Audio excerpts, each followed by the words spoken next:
在 PO120，很多有价值的装备不一定一眼就看得出来。平常我们要自己开 trade， 输入条件、比较词缀、判断价格，整个流程其实很花时间。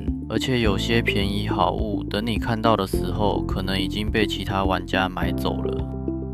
所以我做了一个 PO12 Market Monitor， 目前这是 Beta 版本，核心功能是接收市场扫描回传的物品，并且自动解析物品类型、词缀内容和价格资讯。接着工具会依照我建立好的模板规则，自动判断哪些物品值得进入结果区。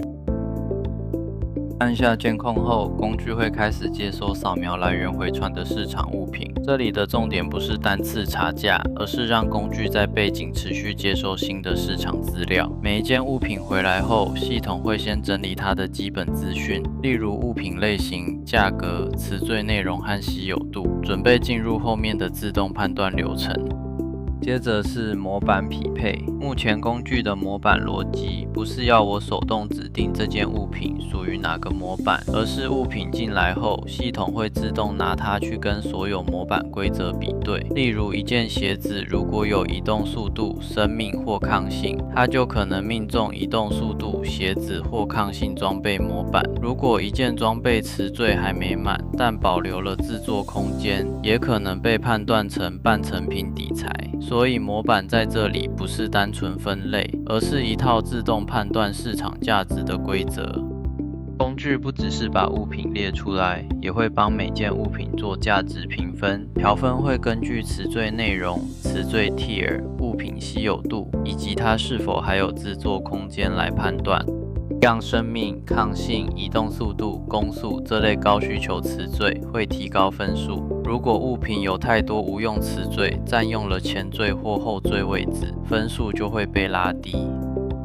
另外，有些物品虽然不是完整成品，但因为还有空词缀可以加工，所以也会被视为有潜力的半成品标的。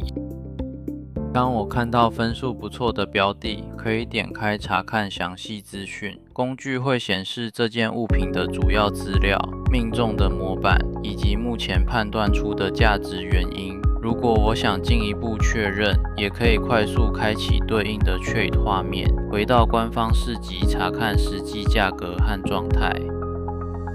如果出现符合条件的高价值标的，工具也可以透过 Discord 发送通知。这样我不需要一直盯着工具画面，只要背景监控发现值得注意的结果，就能第一时间收到提醒。对于想追踪便宜装、半成品或市场波动的玩家来说，这会方便很多。